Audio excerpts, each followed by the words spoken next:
Hey, what's up, my people? Hope you are doing wonderful. Today feels like a good day to have a video up on my YouTube channel, and the most honorable and responsible thing to do was to make sure that a video actually comes up on the channel. When I came back, I find that YouTube has stripped me off my rights to monetize my channel, and I learned that is because I've not uploaded anything in over 6 months. I think I missed that part. Otherwise, the African me lose my rights to monetize on YouTube knowingly. No, that one will never happen. But now that it has happened, thank you for the about 1,500 subscribers that did not unsubscribe due to my absence. And now I can only count on you guys to reach the watch hour benchmark so that I can reapply for monetization, of which I know you guys will do, because I'm about to spill that tea. I'm about to spill that tea. I couldn't settle in the United Kingdom. I'm gonna do a quick disclaimer or a slow disclaimer, whichever one you feel works. Shit, I don't think I like the way my makeup and my this is blending. Maybe it's the light too. It's not that I intentionally made it look lighter. No, I wouldn't want to have a Fanta face and Coca-Cola body. But that aside, surviving or settling down in the UK takes so much, which me as Lizzy, I didn't have it. Oh, I didn't have it. I'm telling you, I did not have it one bit. I just been thinking about the reasons why I particularly could not manage. There are plenty. There are very plenty. And this is not a recruitment drive for the people that do not like UK or whatever. If you have gone to a particular abroad and it doesn't meet the abroad requirements that you have already programmed in your mind, my sister ran, my brother ran. I'm telling you, because we have like a preconditioning that we have in our minds, maybe as Africans, as South Americans, as Asians, because the particular abroad that has been imprinted in the minds of people from these areas I just mentioned is normally the US, Canada, Australia, and Europe. Europe and UK, I don't know if they are still one thing or not the same thing. But anyway, the conditioning we have is this is the abroad. And sometimes we go to some of these countries and our expectations are not met. But because of how we left Africa, how we left Asia, somebody, they have sold their piece of land in Sri Lanka for them to go and study in one of these European countries, and now they cannot just go back, and now you're trapped between a rock and a hard place, and you don't really have the courage to go and face the people and tell them, my friends, me, I don't want to go and be caring for people. I'm not a caring person anyway. Why would you want me? So there's a lot of things that are not talked about, and this boils down to the opportunities you actually have in this abroad. So I am back to Dubai. I thought I could settle in the UK. First of all, let's talk about the settling. You see, here in Dubai, in the Middle East in general, all you need to settle down is get that one-time single entry visa and get yourself inside the country. You will get a job. You will get the company to process your documents, your right to stay in the country. In some cases, give you food, give you transport, give you accommodation, give you basically everything. I know some jobs that they even pay your telephone bill. So your money is for you. Nobody is taxing it. Nobody is touching that money aside from paying your electricity, your water, your transport. People in the hotel sector, or generally the hospitality, they even give them food, like as in breakfast, lunch, and dinner, and it's a full-time buffet. Leave this one you're talking about. All right, if you go to places like this, I'm going to be particular about United Kingdom. You cannot just enter and change your status. You have to exit, especially if you're coming with a visiting visa. Settlement there is not a small thing. Oh. For the people that enter there by chance, they don't want to come out. So they want to put their head down for a clean, cool 10 years. You not feel exit the country. You cannot even, let's say you're in England, you cannot cross to Wales or come back to, what's the other one, Scotland. You cannot crisscross even the country because you have to keep your head down. I'm wondering, why are you people suffering like this? Why can't somebody just go back and, regroup? Many people don't want that. And when you talk about it, you appear like you're the bad guy. I don't want to be the bad guy. I'm not the bad guy. Anyway, I'm the bad guy. It doesn't matter. What matters is some of these things are hardly talked about. Because whoever have made up their mind that they want to go to that abroad, whether it's US, whether it's Canada, whether it's Europe, whether it's Australia, they will go. Oh, they will go. They will only come to YouTube to check what not to avoid, maybe how to manage their expectations. But once they have made up their mind, they will go. They will go. So if you put capital letters on your YouTube video, don't go to UK except you read this. Nothing. This person will go. They have decided they want to go. The only thing that will stop them is maybe if financially they're incapable. And normally this kind of person is over-determined to make sure they will meet the financial requirements to go to wherever. The only thing standing between them and that abroad is maybe the visa denial, which is critical. Definitely depends on the visa officer, of which they also have the right to appeal. So maybe they could get it. So if somebody has decided they want to go and suffer in abroad, you cannot stop him. Even when they deny the visa, they do not see that this is a sign that God is saving them from something. No, they want to appeal the decision. They want to go, they want to go.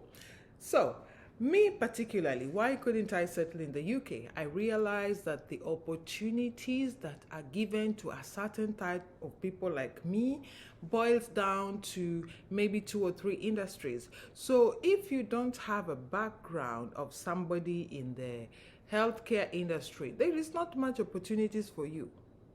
There is not much opportunities for you. Kudos to the nurses. You people have more than enough opportunities. People in the healthcare sector in general. Your opportunities are like this. In fact, they're begging you people to come and work. Why are they begging you? It makes me to think there is either a very big demand on the healthcare, or the country just generally have very many people who are sick and needs healthcare attention. Or rather, I think I just thought of it. This is the most important one. The people inside the country are not willing to do the work, and that's why they have to take you from India, they have to take you from Sri Lanka, Philippines, whatever. Come and do the work that they have rejected. Alternatively, there is IT, which myself, I did something in the IT related, and now I am thinking, what a waste of several thousands of pounds, and I don't know how I can make that useful. I don't know how I can recover my education, the amount I paid while there, here in Dubai. Because here in Dubai, we mostly don't do all these, you side hustle online, side hustle online. In Dubai, generally people will go for actual branches and have fun, actual events and enjoy, actual desert safaris, actual all these outdoor things that we do, actual fashion shows, actual. But you find there's a lot of I don't know how to say it. There's a lot of something. Just know it's a lot of something. And people are more into the online. People are more into viewership. You understand? Oh, I want an event. I'm going to view it online. No, here we take the car. We go to the branch. We dance there. We don't watch others dancing while sipping whatever we are sipping at the comfort of our couches. We actually go out there. We be going out there. Okay, what else did I find? Yeah, the visa, the settling. I'm back to it. Hey, why am I so disorganized? Anyway, while in Dubai, the PRO will do the running around. Once you get a job, you can get very respectable jobs in airlines, in banking sector, in healthcare, in is it called academics or education, whatever you have been trained for back home, you have more than 50% chance of getting the same job here. While if you go to some of these places, you will either do that IT or that healthcare, because the 65-year-old Karen will never let you elbow her out of that department store for Asda. Huh? No, she has to be in that job. She has to wear that jacket when it's raining and tell the children that are coming from Somali that bacon is halal. That was below the belt. I'm sorry, but the chances of you eating pig meat and being told is halal is more than high. Yeah, you can eat bacon without knowing you're eating it, because nobody knows what you're talking about. What's halal? Halal. Halal. So I don't see why somebody would want to stop maybe their airline job here to go and do stores in Asda's or whatever, or Tesco. There is just, there is just so much downgrade. Yeah, the downgrade is like so high, but some people want to stay there because, most of the Middle Eastern countries, and even if you're born here, you will never get to have their passport. So a lot of people that have weaker passports have the tendency to go there and just suck it up so that they can have this particular passport. So I'm like, why don't you work and get rich? Because even at the minute, there are some countries that are not getting the residency here in Dubai, while there are people from that particular country that they just get their visas. So it depends on your status. Why don't you work hard where you are so that you are not amongst others? You're not amongst everybody that is being denied things when others are being denied. It's not that I'm saying anything, but I'm also saying anything. So whichever way you understand it. Okay, I had the transition for the visa to talk about. You will need an immigration lawyer. You will need a solicitor. You will need a sponsor. You will just need. And there is even no guarantee that you're going to get a job that matches the hustle that you're going through. That aside, housing. Hey! In Dubai, you can live in a whole space and the ambiance is great.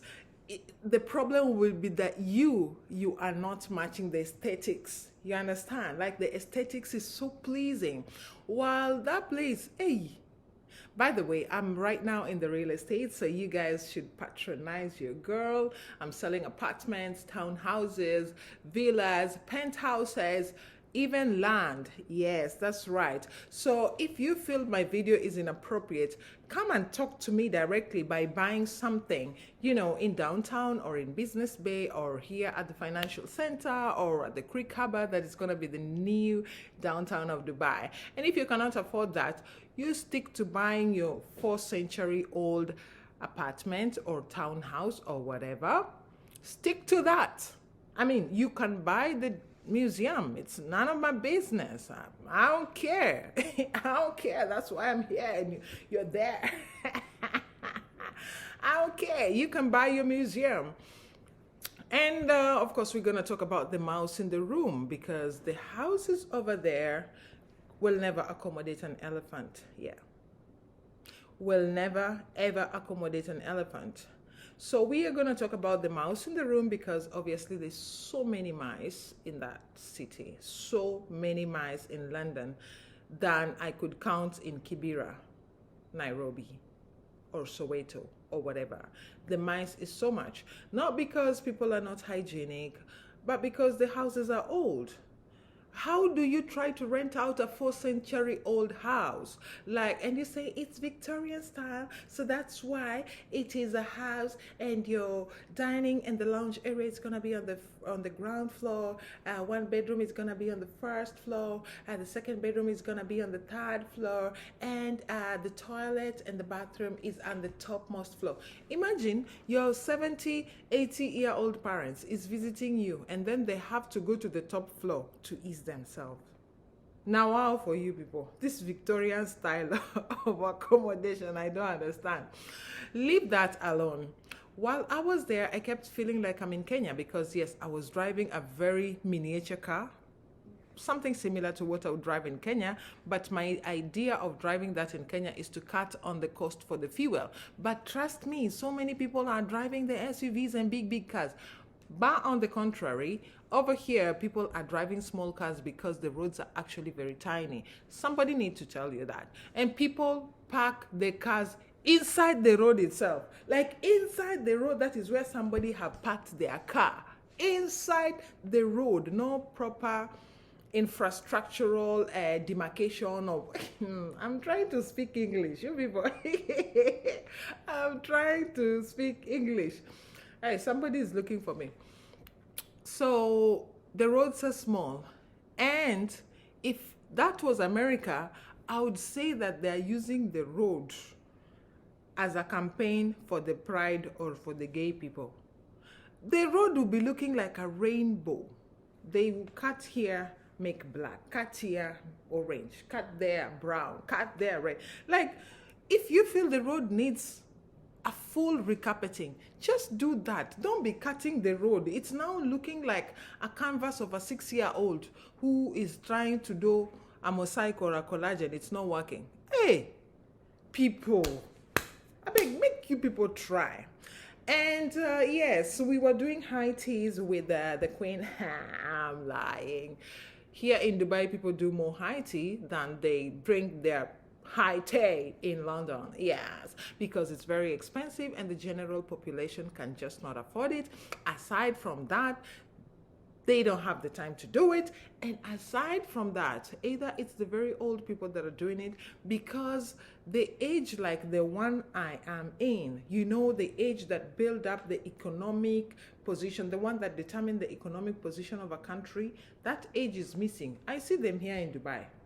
Yes, yes.